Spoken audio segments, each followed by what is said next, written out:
Hello everyone, welcome to Anshu diaries. ఈరోజు మీ ముందుకి ఇంకొక మంచి రెసిపీతో వచ్చేసానండి. అదేంటంటే అరటికాయ పప్పుల పొడి. చాలా బాగుంటుందండి ఫ్రై, డిఫరెంట్ టేస్ట్ ఉంటుంది.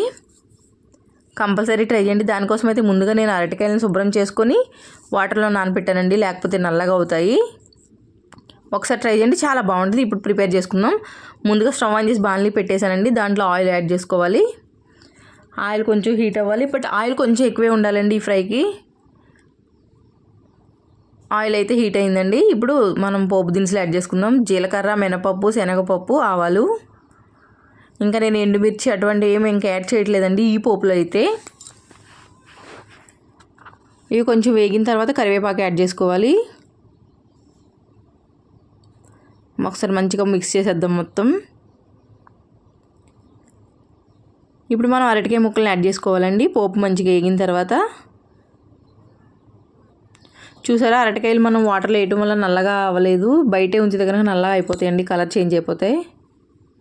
ఒకసారి మొత్తం అరటికాయ ముక్కలన్నీ వేసేసిన తర్వాత మొత్తం తిప్పేయాలండి, ఎందుకంటే ఆ పోపు దినుసుల్లో మొత్తం కలవాలి అరటికాయ ముక్కలు. ఇప్పుడు మూత పెట్టేద్దాం, ఒక 5 మినిట్స్ అలా ఉడకనిద్దాం. ఈలోపు మనం పప్పుల పొడి రెడీ చేసుకుందామండి. 1 స్పూన్ తెల్ల నువ్వులు, ఒక మిక్సీ జార్ తీసుకొని 1 స్పూన్ తెల్ల నువ్వులు యాడ్ చేసుకోవాలి. 1 స్పూన్ వేయించిన శనగపప్పు, 1 స్పూన్ ఇది 1/2 స్పూన్ జీలకర్ర అండి, ఎందుకంటే మనం కొంచెం జీలకర్ర ఇందాక పోపులు వేసాం కాబట్టి. 1 స్పూన్ మినప్పప్పు, ఎండు కొబ్బరి, ఎండుమిర్చి, ఒక 5 ఎండుమిర్చి వేసాను నేను.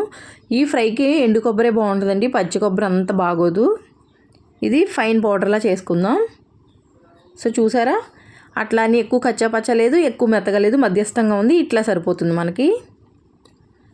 ఇప్పుడు చూద్దామండి. అరటికాయలు అయితే మంచిగా కుక్ అయిపోయాయి. 5 మినిట్స్ ఉడికించాం కదా. ఒకసారి మొత్తం మనం మిక్స్ చేసుకుందాం అలాగా.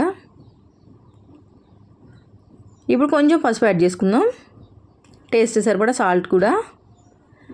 ఒకసారి ఆ రెండు కూడా మిక్స్ చేసేసుకుందామండి అరటికాయ ముక్కలకు పట్టేటట్టు.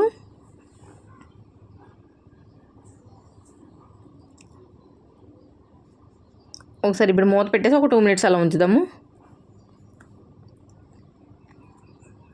చూద్దామండి. ఇప్పుడు మనం పప్పుల పొడి యాడ్ చేసుకుందాం. పప్పుల పొడి వేసిన తర్వాత కంపల్సరీ మంచిగా ఉడకాలండి, ఎందుకంటే మనం ఇది పచ్చి పప్పుల పొడి వేసాం కదా. డ్రై రోస్ట్ చేసి పొడి చేసుకుని వేస్తే ఒక 2 మినిట్స్ అలా సరిపోతుంది. బట్ ఇవి పచ్చిగా వేసాం కాబట్టి ఒక 10 మినిట్స్ అలా ఉడికిస్తే చాలా బాగుంటుంది, ఫ్లేవర్స్ అన్నీ పట్టి. మొత్తం మిక్స్ చేసేసి మూత పెట్టేద్దామండి. ఒక 2 మినిట్స్ ఉడికిన తర్వాత మనం దీంట్లో దంచిన వెల్లుల్లి రబ్బులు యాడ్ చేసుకోవాలి. అప్పుడు ఆ వెల్లుల్లి రబ్బులు యాడ్ చేసుకుంటే మంచిగా ఉంటుందండి ఫ్లేవర్ అయితే.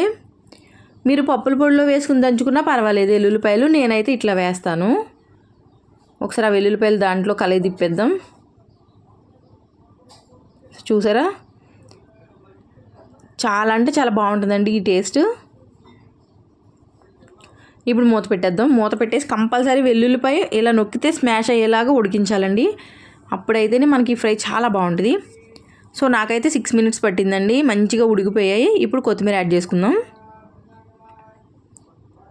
సో చూసారా, చాలా అంటే చాలా బాగుంటుంది. కంపల్సరీ ట్రై చేయండి, ఈజీగా కూడా అయిపోతుంది. ఒకసారి మొత్తం కొత్తిమీర అంతా మిక్స్ చేసుకున్నాం కదా, ఒకసారి అలా తిప్పితే బాగుంటుంది. డిష్ అవుట్ చేసుకుని సర్వ్ చేసుకుంటే చాలా బాగుంటుందండి అరటికాయ పప్పుల పొడి ఫ్రై. చాలా బాగుంటుంది. లైక్ చేయండి, షేర్ చేయండి, సబ్స్క్రైబ్ చేయండి. Thank you.